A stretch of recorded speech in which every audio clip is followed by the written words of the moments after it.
Ladies and gentlemen, this is TVP World. You're watching another edition of Break the Fake, where we debunk fake news and combat false narratives. I'm your host, Benjamin Lee, and let's get rolling. The Ukrainian National Intelligence Service has confirmed the beginning of direct involvement by North Korea in the war in Ukraine. According to reports, North Korean soldiers were transported to Russian territory aboard Russian naval ships between October 8th and 13th. A total of 1,500 troops have now begun integrating with Russian units at various bases. Another 12,000 soldiers, including elite units of the Korean People's Army, are expected to join them. Now, the soldiers are reportedly equipped with Russian weapons and uniforms with falsified documents to conceal their identities. After completing training with Russian forces, they're set to be deployed to the Ukrainian front. Yonhap News has shared photos as evidence of the North Korean presence near the front lines in Ukraine. Это только начало, там еще дальше.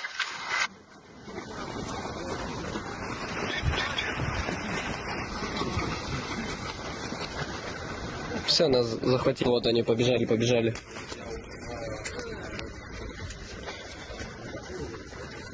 Тут. Нельзя их снимать.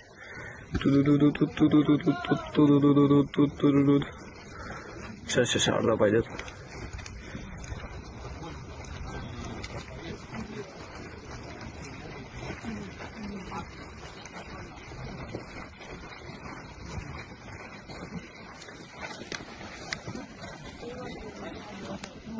Еще. Их миллионы тут. Вот новые подкрепления.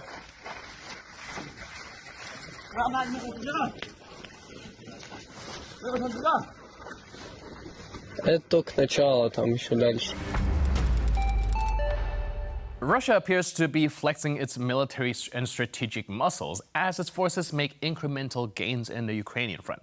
After the capture of several villages, Russian propagandists have seized the opportunity to boast about these victories, even though they may be limited in scope. Now, in the eyes of Russian state media and pro-Kremlin commentators, these gains are portrayed not merely as local advances, but as part of a broader resurgence of Russian military power. Понятно, что фронт украинский, держится сложно. Российские войска продвигаются, несмотря на курскую авантюру, которую произвел Зеленский. Это точно. Это пункт раз.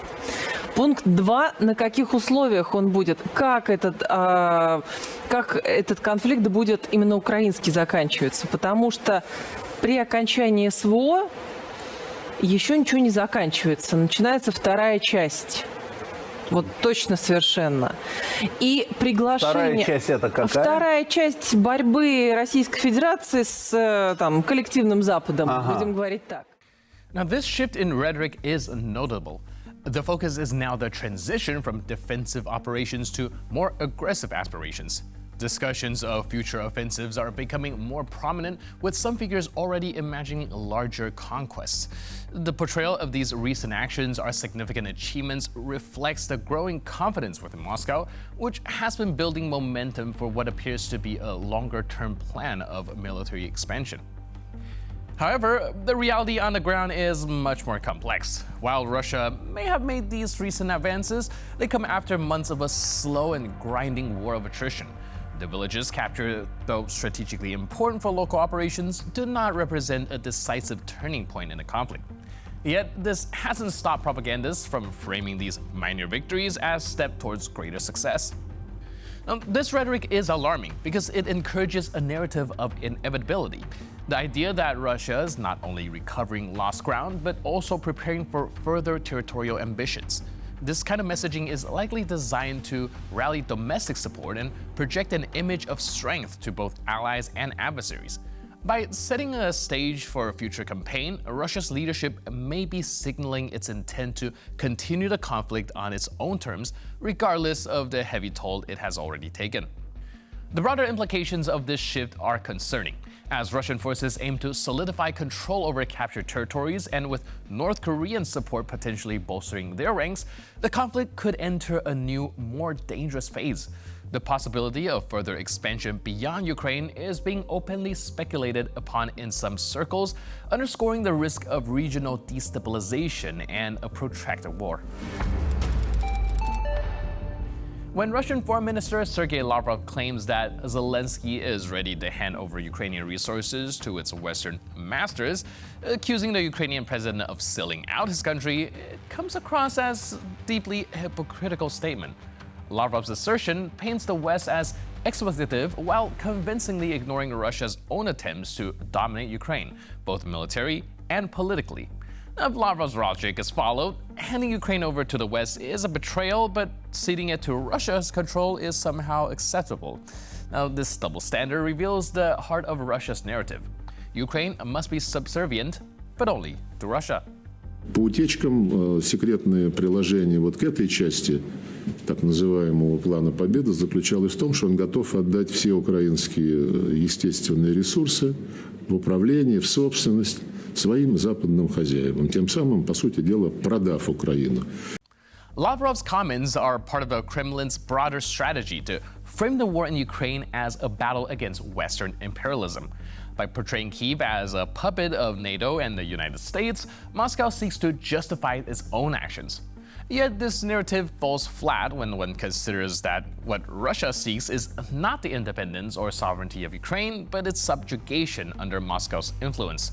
The invasion of Ukraine, the illegal annexation of Crimea, and the continuous shelling of Ukrainian cities all point to a desire to strip Ukraine of its independence, not protect it.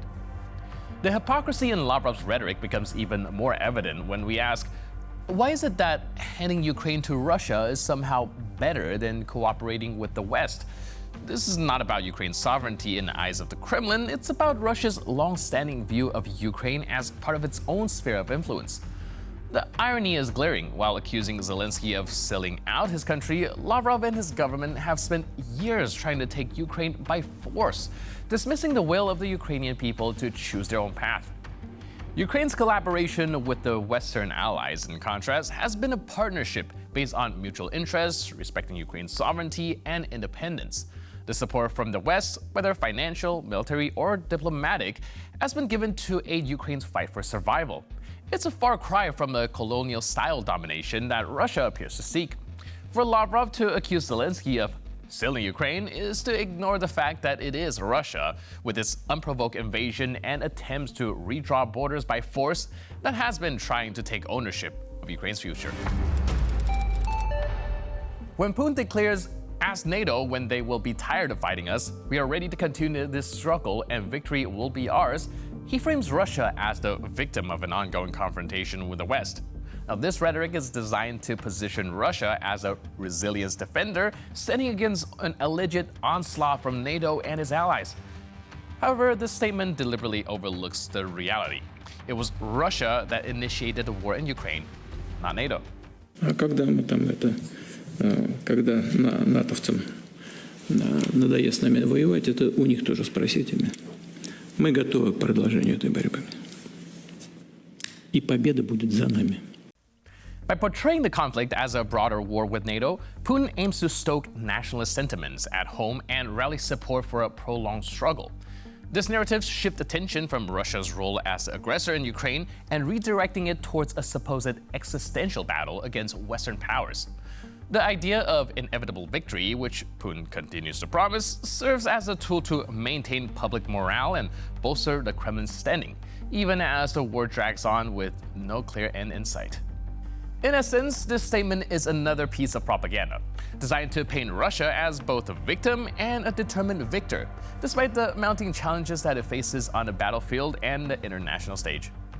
And with that, we conclude this edition of Break the Fake. But for more news, update, and commentary, please stay tuned to TVP World.